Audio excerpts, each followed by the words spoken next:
నీళ్ళకపోతే బాయి లోతు పోయింది అన్నట్టు నీ పాడైపోను గారు. పార్లమెంటు ఎలక్షన్లు అంటేనే వార వస్తుందట బీఆర్ఎస్ లీడరు. ఎందుకో ఏం కథ మరి చూద్దాం పని మనం కూడా.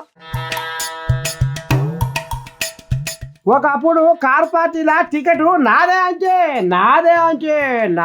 అని ఎగబడి కేసీఆర్ కాళ్ళు మొక్కి కేటీఆర్కు ఫోన్లు చేసి జర ఏటనా చేసి పలానా ఏరియా టికెట్ నాకే ఇయ్యాలి అని సాటుంగా బతిలాడేదిలా ఎవ్వరి పట్టకు వాళ్ళు.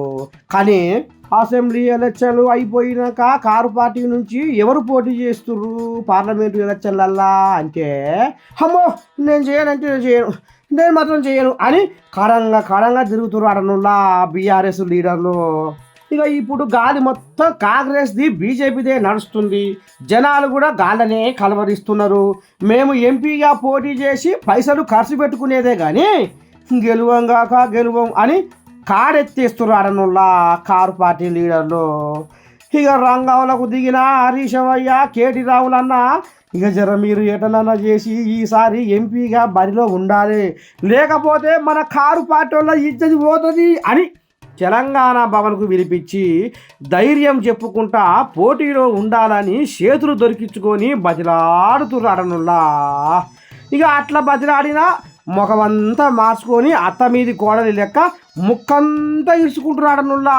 ఇలా ముళ్ళపోయినట్టుగా లేదు మేము ఖరారు చేసిన వాళ్ళు మాత్రం పోటీలో ఉండాల్సిందే అని ఇక కేసీరావు అయితే నీ దండం పెట్టి సిలుకలు చెప్పినా కానీ మారు కుతికతోటి మాట్లాడినట్టు మీరు పార్టీ ఫండ్ ఎక్కువ ఇస్తేనే చేస్తాం అన్నట్టుగా అది కూడా బలి మీదికి మాట్లాడుతున్నాడనులా.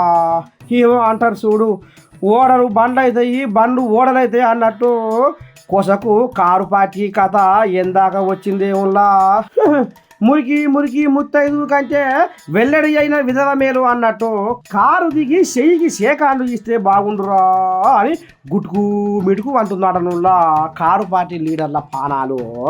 ఎంత కాడికొచ్చే రాంగా